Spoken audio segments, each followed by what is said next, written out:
So this is lecture number 3। इसमें हम क्या देखने वाले हैं, 20 क्वेश्चन देखने वाले हैं सिंक्रोनियस मशीन से रिलेटेड। तो सिंक्रोनस मशीन में मैक्सिमम पोर्शन जो होता है वो अल्टरनेटर का होता है। ठीक है, तो वो देखने वाले हैं। तो देखना करते हैं, स्टार्ट करते हैं। सबसे पहला क्वेश्चन जो है उसमें क्या बोला गया है कि एक स्टार कनेक्टेड अल्टरनेटर है। ठीक है, एक स्टार कनेक्टेड अल्टरनेटर है जो सप्लाई कर रहा है एक डेल्टा कनेक्टेड लोड को। सो जिसकी जो ओम पर फेज जो इम्पीडेंस है उसकी वो कितनी है, ZPH कितना है, 6 ये है। ठीक है, तो अगर मैं बात करूं, उसने पूछा क्या है, तो उसने पूछा है पावर फैक्टर बताना है हमें। और पावर फैक्टर क्या होता है, बेसिकली पावर फैक्टर का मतलब होता है जो मेरा लोड है उसका अगर मैं इम्पीडेंस एंगल निकाल लूं और उसका कोस ले लूं, तो cos five, this will be the power factor. तो ये फाइव कैसे आएगा, फाइव आएगा मेरा इम्पीडेंस एंगल से। थीटा लेंगे इसको, ये मेरा हो जाएगा 6J और ये हो जाएगा मेरा 8। इधर से मेरा फाइव आ जाएगा क्या, 10 इनवर्स इमेजिनरी पार्ट अपॉन में रियल पार्ट। सो फाइव आ जाएगा मेरा 36.86 डिग्री, और इसका कोस लूंगा तो 0.8। पर ये तो ना बहुत स्टैंडर्ड है, 36 और 0.8 का रिलेशन, 53.13 और 0.6 का इसका कोस जो होता है, तो आपको याद रखना है। ठीक है, तो इधर रिमेंबर ये करना है कि जो मेरा पावर फैक्टर एंगल होता है वो मेरा इम्पीडेंस एंगल से रिलेट होता है। ठीक है, क्वेश्चन नंबर 2 की बात कर लेते हैं अब। तो ये कह रहा है the voltage regulation of synchronous generator में बी नेगेटिव वोल्टेज रेगुलेशन कब मिलेगी, नेगेटिव वोल्टेज रेगुलेशन बनती है मेरी जब मेरा lead lead power factor load होता है। तो लीड पावर फैक्टर लोड के साथ मेरी पॉजिटिव, जीरो और नेगेटिव वोल्टेज रेगुलेशन मिलती है। So only remember that only with lead load we can have negative voltage regulation. ठीक है, नाउ क्वेश्चन नंबर थर्ड में ये बोल रहा है कि synchronous generator connected in parallel should maintain. अब पैरेलल ऑपरेशन के लिए किसी भी जनरेटर में, किसी भी सिस्टम में, सॉरी, जो अल्टरनेटर का कंसेप्ट कहता है वो ये कहता है कि उसकी जो होनी चाहिए फिक्स्ड वोल्टेज होनी चाहिए। यानी जितने भी सिस्टम में जो यूनिट्स लगी पड़ी है सारी यूनिट सेम वोल्टेज लेवल पे रन करनी चाहिए, पहली चीज तो ये कहता है। दूसरा, उनका जो फ्रीक्वेंसी है या फिर उसके प्राइम मूवर की जो स्पीड है वो कांस्टेंट होनी चाहिए और सेम होनी चाहिए। ठीक है, तो ये दोनों पॉइंट आपको ध्यान में रखने हैं कि fixed voltage in fixed frequency. So option number D यहाँ पे सेटिस्फाई हो रहा है। ठीक है, नेक्स्ट क्वेश्चन नंबर 4, जिसमें ये बोल रहा है कि air gap flux of an alternator as third harmonic component. Air gap flux में कितना है, थर्ड हार्मोनिक कंपोनेंट का है, मतलब ऑर्डर ऑफ हार्मोनिक दिया हुआ है हमें 3, पहली चीज तो। दूसरा ये बोला है if the coil are short pitched by an angle alpha. Short alpha क्या दिया हुआ है, short pitched angle, short pitching कर रखी है। ठीक है, हमसे ये पूछ रहा है then pitch factor corresponding to third harmonic wave is.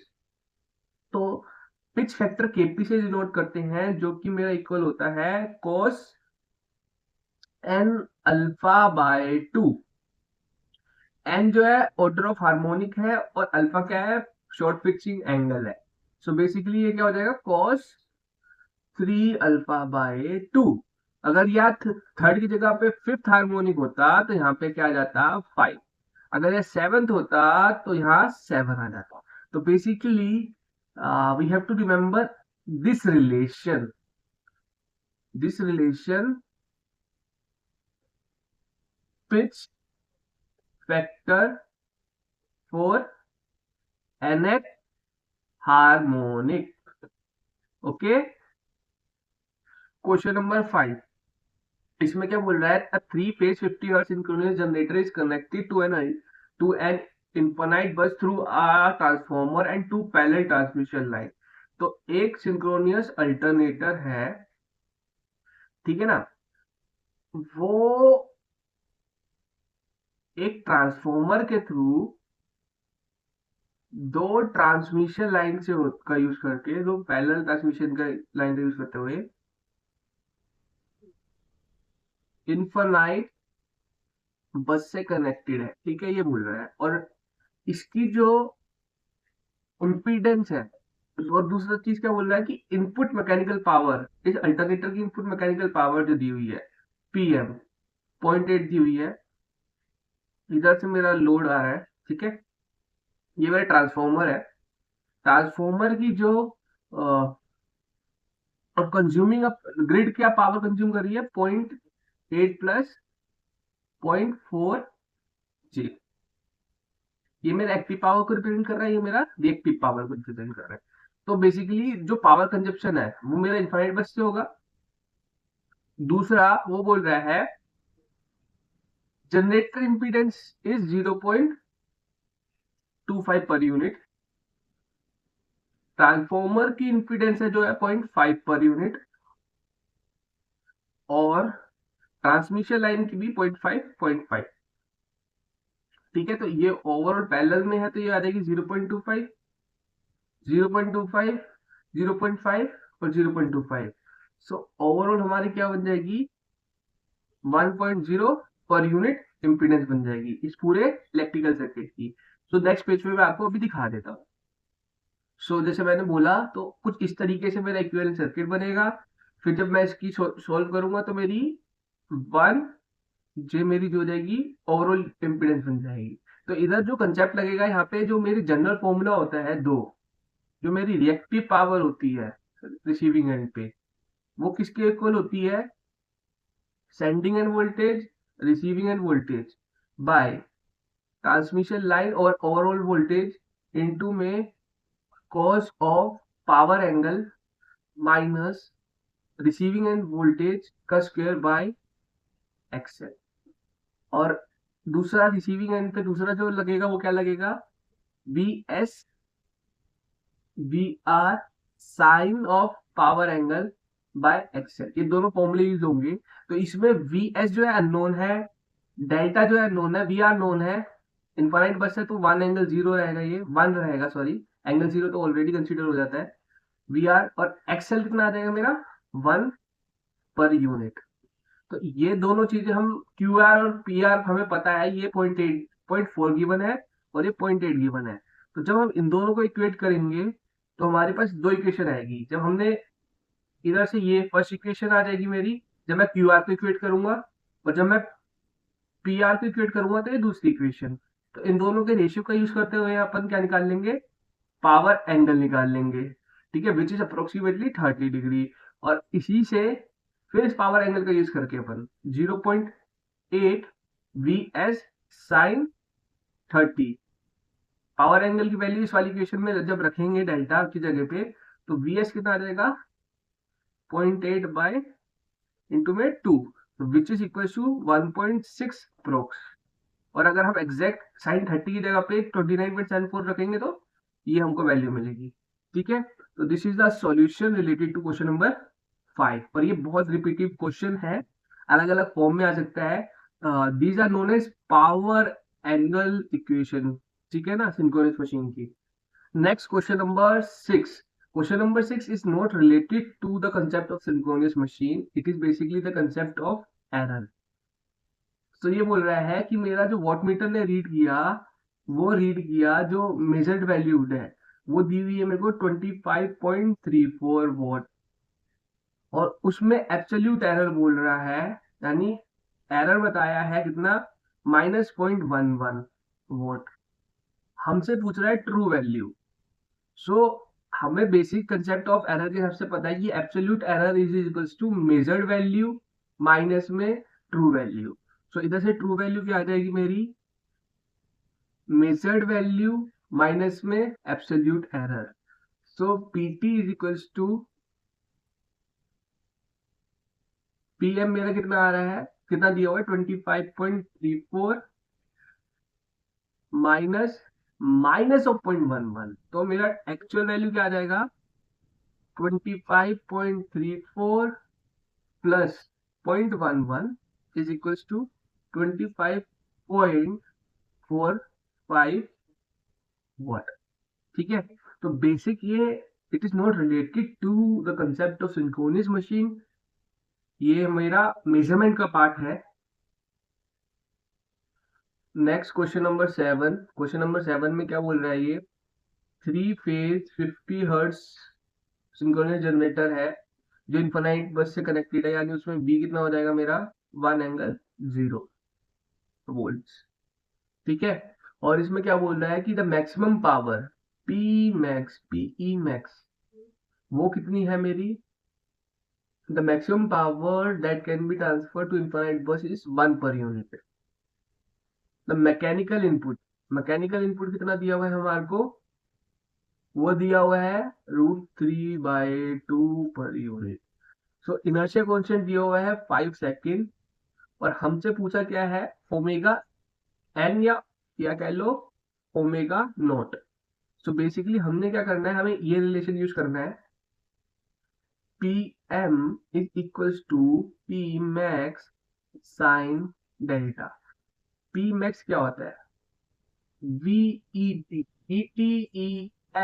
Bye access, ये हमें पता है। ठीक है, तो इधर से डेल्टा नोट आ जाएगा, जो मेरा आएगा वो आ जाएगा 60 डिग्री, जब हम इस इक्वेशन पुट करेंगे जैसे आप देख पा रहे हैं। ठीक है, इधर से फिर हम निकालेंगे सिंक्रोनाइजिंग पावर कोफिशिएंट। ठीक है, जो मेरा किसके इक्वल होता है, S P naught is equals to P max into cos delta. ठीक है, तो इधर से मेरा एसपी नोट कितना आ जाएगा 1/2। फिर जब मैं इस रिलेशन में रखूंगा इस वैल्यू को, तो मुझे मिल जाएगा मेरा नेचुरल फ्रीक्वेंसी ऑफ ऑसिलेशन। ठीक है, तो इस रिलेशन को हम देख लेते हैं एक बार, क्या है ये नेचुरल फ्रीक्वेंसी ऑफ ऑसिलेशन, क्या है, under root synchronizing power coefficient into में सिंक्रोनियस स्पीड अपॉन में 2 इनर्शिया कांस्टेंट, 2 इंटू में inertia constant, this is the formula. ठीक है, इस फॉर्मूले में पुट किया तो हमारे पास √5 √5 पाई आ रहा है। ठीक है, question number 8, a synchronous generator is supplying power to a infinite bus through transmission line. If shunt capacitor is added near the middle of the line, the steady state stability limit is, so steady state stability limit क्या होती है, P max VTEF by XS।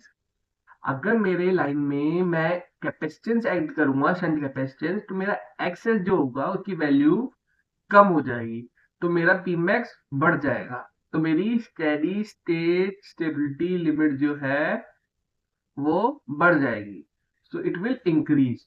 This is the concept behind it, you have to remember as capacitor is added, मेरा reactance कम हो जाएगा overall line का, और steady state limit क्या हो जाएगी, बढ़ जाएगी। ठीक है, next question number 9, a 3-phase salient pole synchronous generator is delivering power of 1 per unit to an infinite bus rated voltage and 0.77 power factor lag. The generator has direct axis reactance 0.8 and quadrature axis reactance 0.4. The power angle, okay, we have to calculate the power angle. Power angle किस करते हैं, delta को। ठीक है, तो जब ये पहली बात किससे रिलेटेड क्वेश्चन है, salient pole, there are two types of machine, synchronous machine, one is salient pole, second one is cylindrical rotor machine। तो जो अभी तक हमने क्वेश्चंस देखे थे वो मैक्सिमम रिलेटेड थे सिलेंड्रिकल रोटर से। अब हमारा क्वेश्चन जो है वो सिंक्रोनस से रिलेटेड है।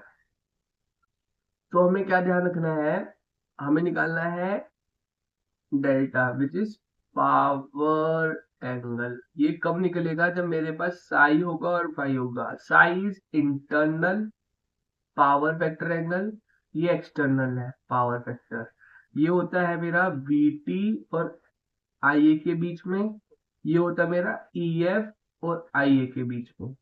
ठीक है, सो बेसिकली अगर मेरे को डेल्टा निकालना है which is equal to internal power factor angle minus external power factor angle. ये हमें पता है कि हमें पावर फैक्टर पता है लोड का, जो दिया हुआ है 0.7। ठीक है, सो कोस फाइव 0.7, तो अगर हम इधर से हमारा फाई आ जाएगा। साइन निकालने के लिए हमें क्या करना है, हमें ये फॉर्मूला यूज करना है, स्टैंडर्ड फॉर्मूला। ये आपको याद रखना पड़ेगा, 4 से 5 फॉर्मूले हैं जो मेरे आपको याद रखने पड़ेंगे। अपोन में ये टेन साई का है, B T cos five plus I A R A. So R A आप जीरो कंसिडर करोगे अगर आपको क्वेश्चन में नहीं मेंशन है। ठीक है, आई आपको पता है, एक्स क्यू आपको गिवन है, कोस फाइव गिवन है, बीटी आपको रेटेड बोला हुआ है, बीटी 1 हो जाएगा। और साइन फाइव आप निकाल लोगे किससे, cos five is equal to 1 minus sine square five is equal to 0.7 given है, तो इधर से साइन फाइव आ जाएगा आपके पास। ठीक है, तो इधर से फिर इसकी वैल्यू आप इस वाली ऊपर वाली इक्वेशन पुट कर दोगे तो 10 साई आ जाएगा।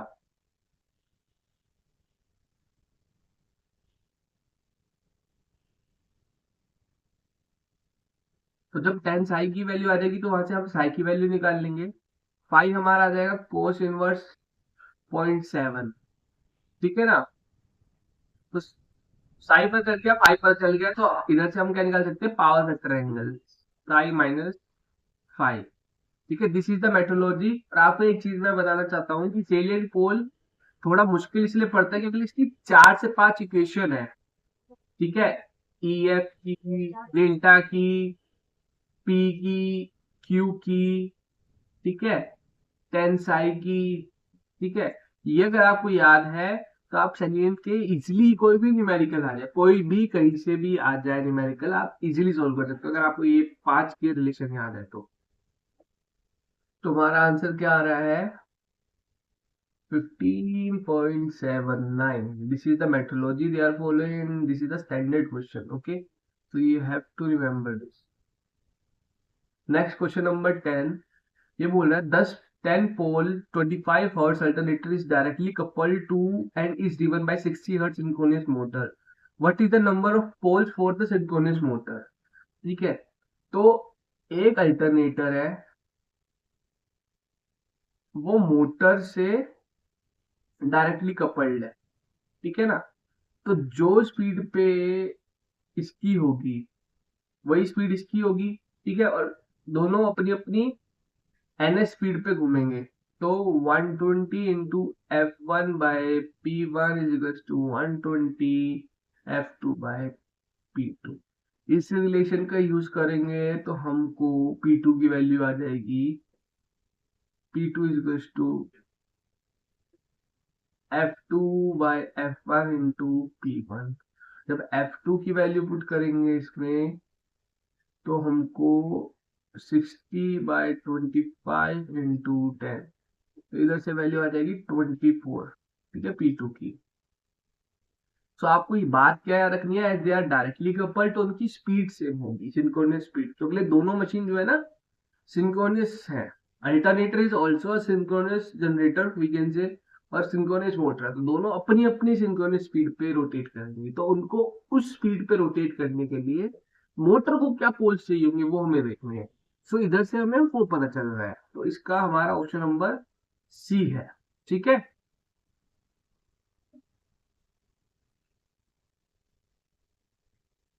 नेक्स्ट क्वेश्चन नंबर 13 क्या कह रहा है, 500 megawatt 13.8 kilo volt star connected alternator है, सिंक्रोनस जनरेटर है, जिसका पावर फैक्टर है 0.8 पी है।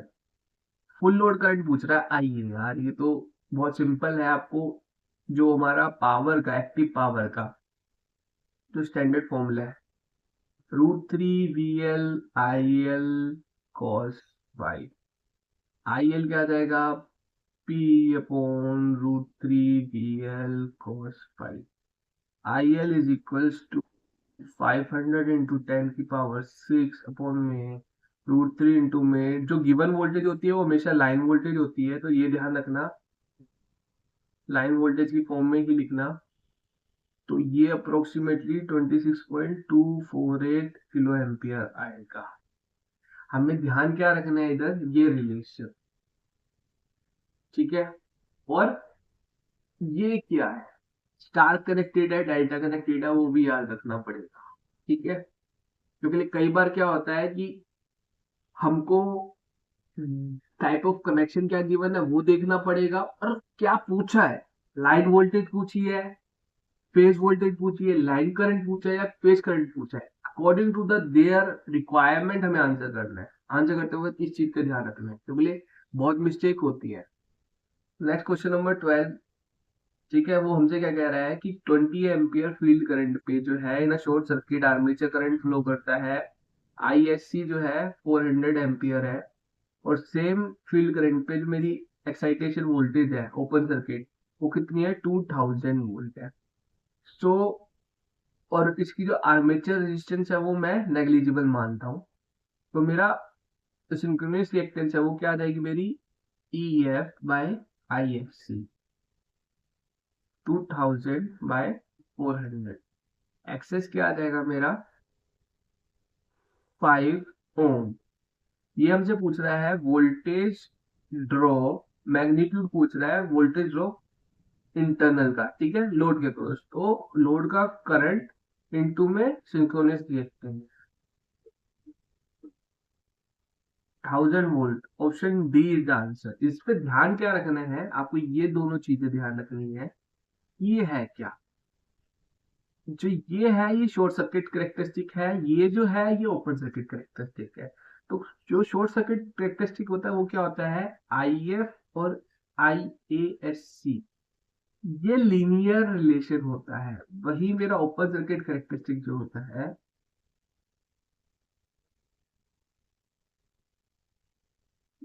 LA लीनियर हो जाता है फिर सैचुरेट हो जाता है। ठीक है।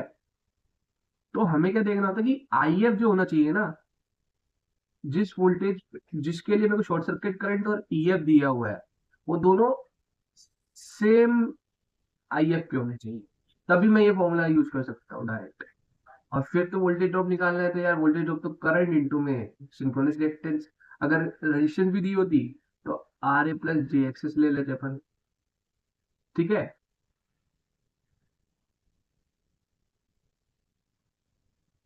सो क्वेश्चन नंबर 13 में क्या है, क्वेश्चन नंबर 13 में ये है कि low power factor DG diesel generator demands, low power factor, low power factor है, तो यार मेरा लोड जो है वो उसकी जो रिएक्टिव पावर डिमांड होगी वो ज्यादा होगी। ठीक है। अगर रिएक्टिव पावर डिमांड ज्यादा होगी तो मेरे को जनरेटर में, जो मेरा जनरेटर है उसमें मुझे मोर एक्साइटेशन प्रोवाइड करवानी पड़ेगी। ठीक है। तभी मेरा वो रिएक्टिव पावर डिमांड को मीट कर पाएगा। तो सिंपल सी बात है, low power factor of our DG means we have to supply more reactive power demand, means we have to increase the excitation. So higher excitation current will be there. So option B is correct. Next question. The number of electrical degree through in one revolution of 6 pole machines. तो electrical degree और mechanical degree में relation होता है P/2। ये mechanical angle है, ये poles है, और नंबर ऑफ पोल्स है और ये फैक्टर है 2। So mechanical angle 360 degree, number of pole 6 given given है। सो ये मेरा ओवरऑल कितना हो जाएगा 1080 degree. Option number D is correct. ठीक है, तो डायरेक्ट क्वेश्चन है ऐसा।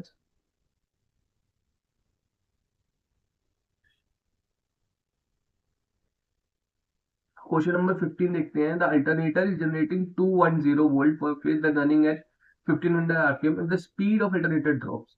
सो जो ईएमएफ होता है उसका डायरेक्टली रिलेशन होता है फ्रीक्वेंसी, और फ्रीक्वेंसी डिपेंड करती है मेरे स्पीड पे। ठीक है, so we can say that E2 by E1 is equals to N2 by N1। ठीक है, दोनों का डायरेक्ट रिलेशन है। तो इधर से अगर मैं वोल्टेज निकालना चाहूँ इंड्यूस ईएमएफ पे क्या फर्क पड़ेगा, तो 210 इंटू में सेकंड केस में जो स्पीड है मेरी वो 100 है, और फर्स्ट केस में तो ये 2 ये 3 ये 70, तो E2 आ जाएगा मेरा 140 वोल्ट। तो इधर से ध्यान क्या रखना है, सिर्फ ये याद रखना है कि मेरा इंड्यूस ईएमएफ का जो फॉर्मूला होता है ना, वो क्या होता है, E is equal to 4.44 RMS value है ये। ठीक है, into number of turns into ये एनएस जो है सिंक्रोनस स्पीड है, और ये नंबर ऑफ टर्न्स है पर फेज, एनपीएच आरएमएस वैल्यू पर फेज। ठीक है, फ्लक्स इनटू में फ्लक्स पर पोल है।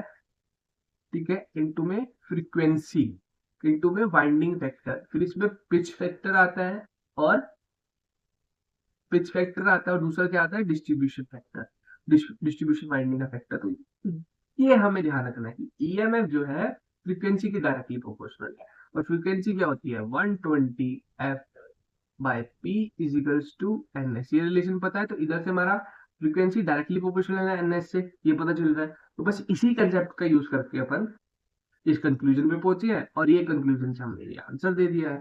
ठीक है ना। तो क्वेश्चन नंबर 16 की बात करें, इसमें बोल रहा है hydrogen cooling is use for large size. तो हाइड्रोजन कूलिंग जो होती है वो टर्बो अल्टरनेटर के लिए यूज होती है। ये ज्यादा थ्योरेटिकल टाइप क्वेश्चन, और ये आपको मेमोरी बेस्ड रहते हैं, इससे आपको याद रखने पड़ेंगे। ठीक है ना, कि hydrogen cooling is use in turbo alternator. Turbo alternator का क्या, हाँ, एक वो होता है कि वो हाई स्पीड पे रोटेट करता है, जिसकी वजह से उसके नंबर ऑफ पोल जो होते हैं वो कम होते हैं। ठीक है, सो ये आपको याद रखना है। Question number 17, the accelerating torque of a generator हमें निकालना है। Fault at the time of fault for 50 hertz 4 pole machine 50 MVA 22 kV turbo generator which is delivering rated MVA at 0.8 power factor, the electric input output power is reduced to 40% to an unexpected fault. Assume constant power input into the shaft and negligible losses of the machine. ठीक है, तो negligible losses है, तो इस case में क्या होगा मेरा पीएम, जो अगर स्टेडी स्टेट की बात करूं तो पीएम पी के इक्वल होगा। ठीक है, तो PM is equal to PE, तो ये मेरा 500 बिफोर फॉल्ट, ये 500 एमबीए पे वर्क कर रहा था, और इसका पावर फैक्टर था 0.8। तो मेरा पीई जो आएगा वो कितना आ जाएगा 400 megawatt before fault at steady state, मेरा ये आ जाएगा 400 मेगावाट। ठीक है ना। अब क्या फॉल्ट हो गया, फॉल्ट होने के बाद मेरा ये जो है पीई वो कम हो गया, वो हो गया 40%, और what we can say it is mention 40% of 400 यानी 160 मेगावाट। ठीक है, तो मेरा जो अभी क्या निकालना है मुझे असलेटिंग टॉर्क निकालना है, तो वो क्या हो जाएगा PM minus PE, PM minus PE by omega M. ठीक है, एक मिनट मैं इसको रब कर लूं।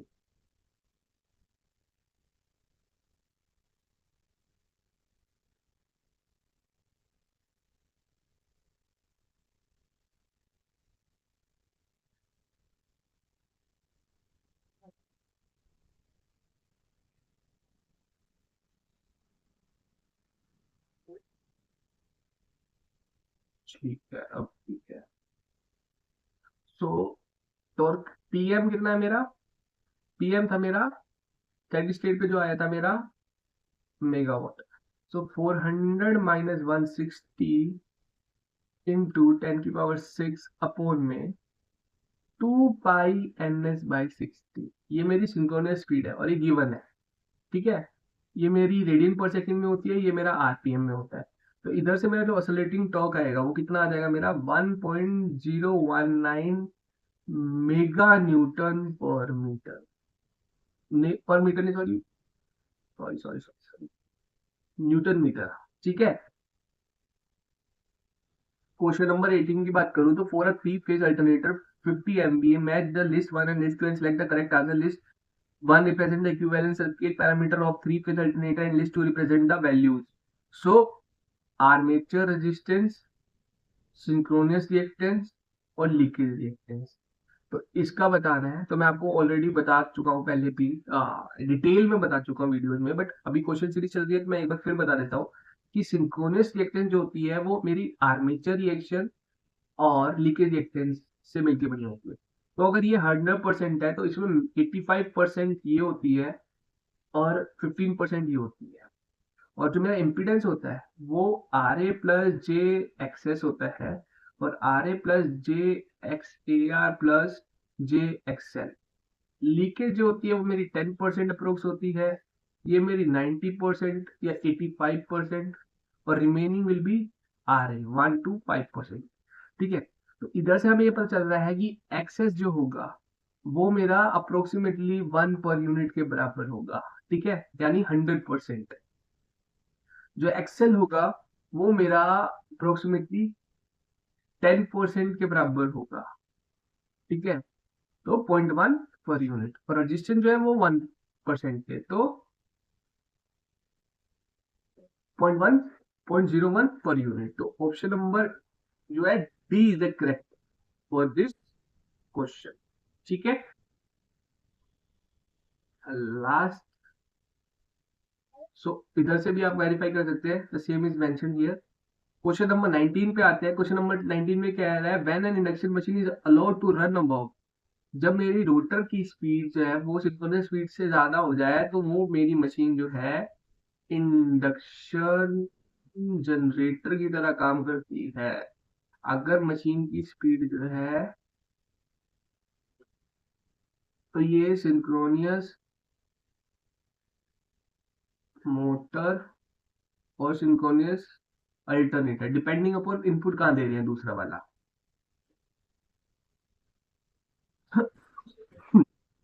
सॉरी, एनआर, और एनआर जो है एनएस से कम हो जाए तो ये मेरा इंडक्शन